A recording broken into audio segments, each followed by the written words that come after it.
Krishti u ngjall. Vërtet u ngjall. Krishti u ngjall. Vërtet u ngjall.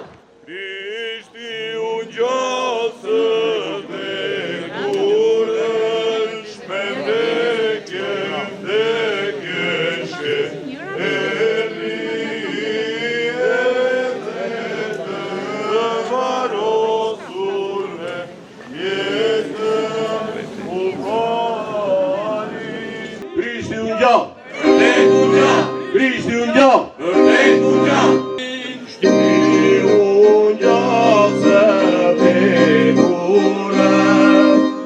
Besimtarët ortodoks të Pogradesit kremtuan mes natën e së shtunës festën e Pashkës. Meshat u mbajtën në Katedralen Ortodokse Ngjallja e Krishtit dhe Kishën e Vjetër Ortodokse Fjetja e Shën Maris, respektivisht nga atë Vasil Jovani dhe nga atë Petro Marko.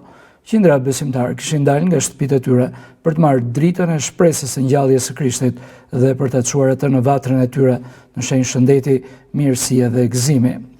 Ai është biri i Perëndis, shpëtimtari i ratës njerëzore. Ndoshta sot më shumë se kur, bota jon ka nevojë për mesazhin e Pashkës.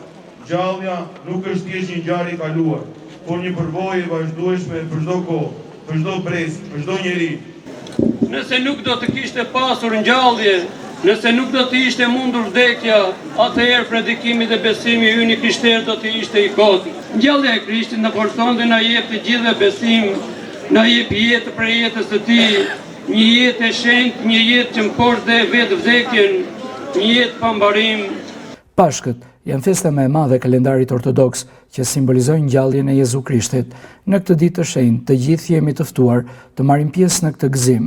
Kemi e sigurinë se dashuria e tij është më e fortë se urrëtia dhe shpresa jonë në Krisht është më e fortë se dëshpërimi. Ata që shpresojnë te Zoti do të ripërtërijnë forcën e tyre.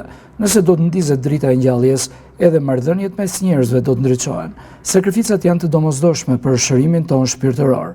Ndoshta sot më shumë se kur, bota ka nevojë për mesazhin e Pashkës. Ngjallja e Krishtit na premton një të ardhme të ndryshme. Ai na ka bërë pjesëtar të ngjalljes së tij. Sakrifica ashtu si bekimi nuk janë të lehta, por janë të domosdoshme, tha kryepeshkop Johani në mesazhin e tij.